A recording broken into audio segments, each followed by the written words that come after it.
Hi guys, welcome to my channel. This is the fourth part of my first miniature tutorial, an Easter diorama in a glass bell. In the third part we have works on the inside. In this part we're going to construct the garden and make birdhouses for the wall, blooming shrub, little grasses, daffodils and a mouse hole in the steps. And of course we hide the Easter eggs. Enjoy! We start with making a few stepping stones of egg carton. We rip the steps with our fingers instead of cutting it with scissors or a knife to get jagged edges that are more fitting for stepping stones. The egg carton gives the stones a rough texture.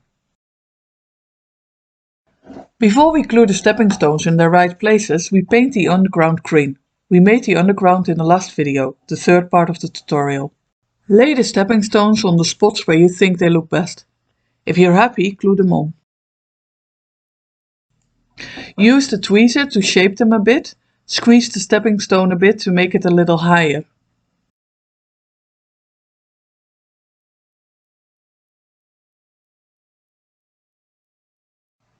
Paint the stepping stones.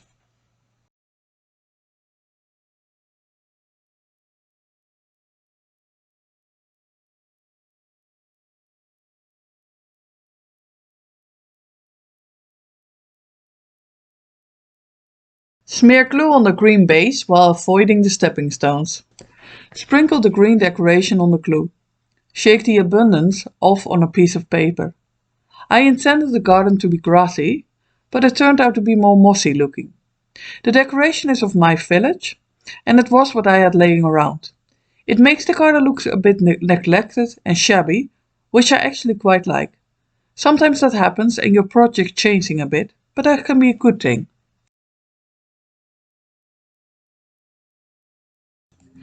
I have fake moss paint. That is really awesome stuff. It looks very realistic. I use that for the steps, the stepping stones, the wall and the window. That gives them also a little shabby and neglected look.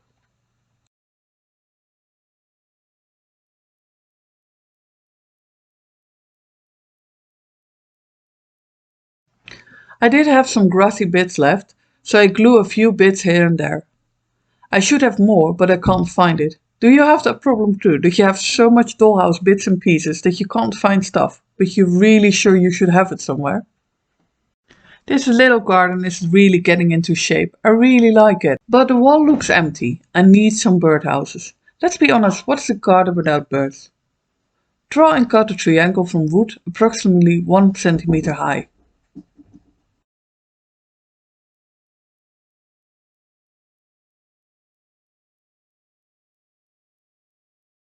Dig a little hole with your knife point in the middle. Be careful not to split the wood.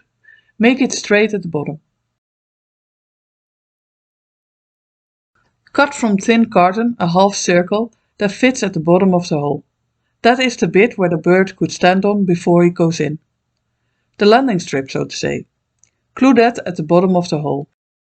Take yarn that is more or less the color of a twig. Cut a strand of yarn in pieces of 3 or 4 millimeters. They don't need to be even. Split the yarn pieces into single threads. Glue these pieces on the front, the bottom and the sides.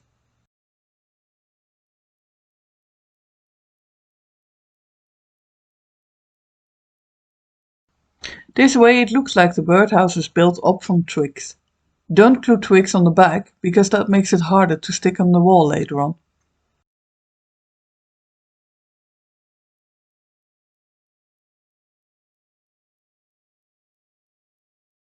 Dab a little bit of dark and light brown, green and white on the birdhouse to give it more of a twig color.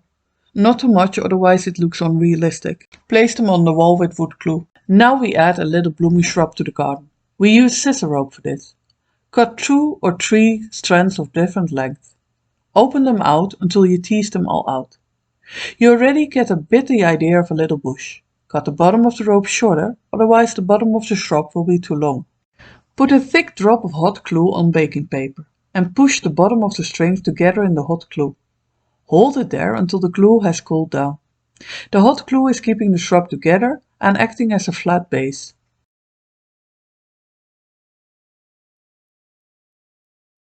Use a bit of wood glue to stick the trunk a bit together and twist it a bit while it dries. While it dries and you keep it together with one hand, the other hand can work on bending and modeling the shrub.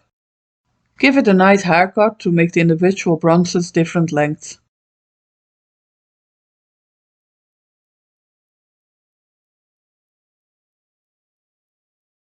Don't throw out those little cut ends. We use that later to make even smaller twigs. Spray paint the shrub. While the paint dries, sprinkle those cut ends on the shrub. Spray paint again after the first layer is dry and the small twigs are stuck. I once bought the little bags with flower soft. These are really nice for shrub and trees to use. I started with the greens, dab glue on the branches and dip them in the darkest green color, then follow with the lighter green color and end with the lightest one. I use different shades of green to give the shrub more depth and a more realistic look. I did the same for the purple flowers. First the dark color, then the lighter one, and ending with the lightest one. Put the shrub in a nice spot in your garden. No idea what for kind of shrub this is, but I like it. Sometimes a new idea pops up later on in the project that you could better have done at the beginning. But usually I find a way to get it done anyway, as with this little mouse hole. I just drilled the hole with the point of my knife and being really careful not to cave in the steps. A little dab of brown paint and the hole is ready for a mouse or for hiding an Easter egg.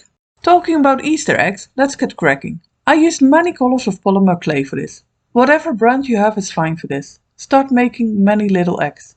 The easiest method I find is making a little clay ball and then pinch it to make a blunt top. Make many of them because we will use them for the outside and for the inside part. While we're busy with clay, we also make a half ball of clay as base for a basket. Use a bit of scrap clay for this. Bake the eggs and the base in the oven on 110 degrees for 10 minutes or so, or follow the instructions on the package. The yarn we have used for the birdhouses we will also use for the basket.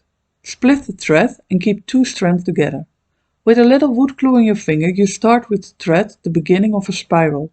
That first bit of spiral thread we glue on the bottom of the base and we wind the thread around and around the beginning until we cover the whole base. Turn it round and wind the thread 2 or 3 more times around, so we will end up with a basket shape. Put wood glue in the middle and glue the eggs in your basket. Because of the base we don't need to fill the whole basket and save some eggs for later when we will work on the other side of the glass bell. Put a bit of glue on a piece of string. Use a ball tool to bend the string in the shape of a basket handle. Let it dry.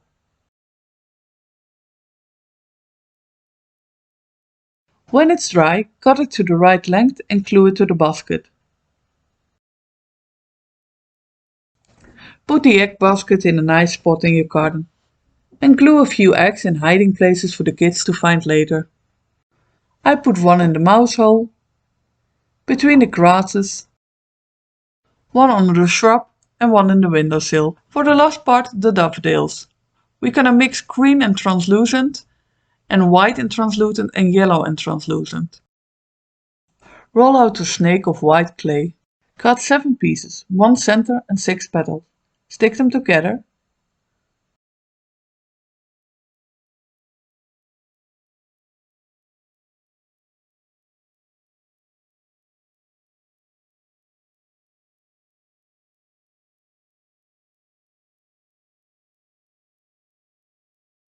Use your knife or a sharp tool to lift the petals a little. Pre-bake in the oven on 110 degrees Celsius for 10 minutes, or follow the instructions on the package.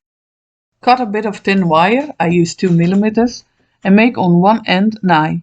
Put a bit of Fimo liquid on the backside of the flower and stick the eye to it. Pre-bake.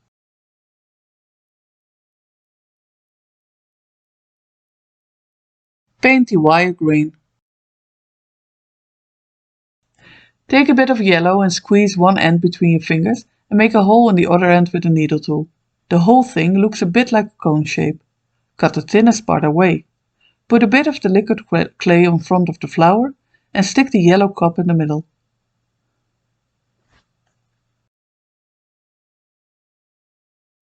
And again pre-bake. Roll a snake of green. Cut diagonally 3 or 4 pieces. Shape them into long leaves.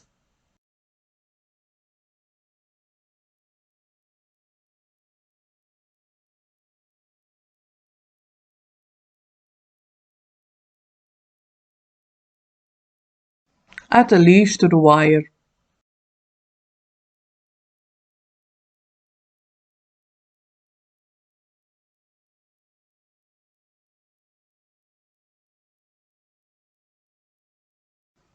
Bake the daffodils in the oven again for the last time.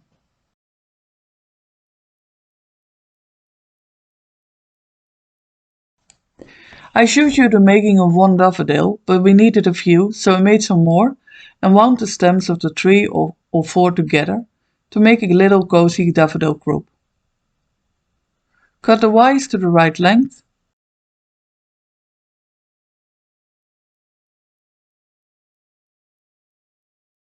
Add those as well to the garden and hide some extra eggs behind them.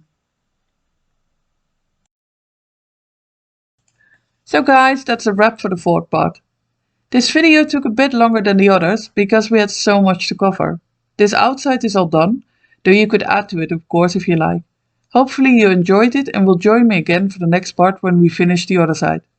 Please give a like and subscribe if you like to be updated when the next part will be up. Thank you for watching and good luck hunting eggs with Easter.